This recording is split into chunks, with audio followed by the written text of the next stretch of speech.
Ayun na, welcome guys. Dito na ulit ang laborista ng Saudi Arabia.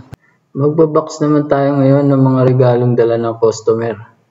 Siyempre, pag mga gantong senaryo guys, ang suggest ko kay customer, lagyan muna natin ng tissue yung loob ng box para mas maganda ang kalalabasan guys.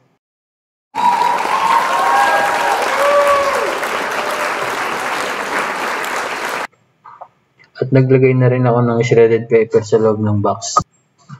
At this time, napawaw very nice na lang si client. Sino ba naman hindi mo papawaw very nice niyan? Tingnan nyo naman guys.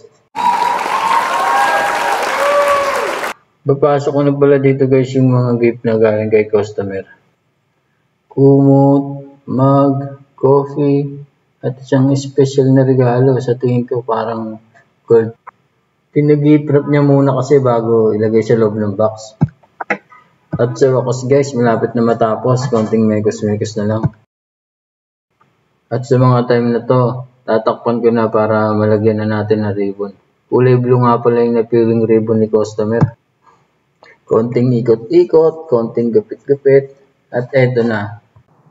At ito na ang final look ng aking obra.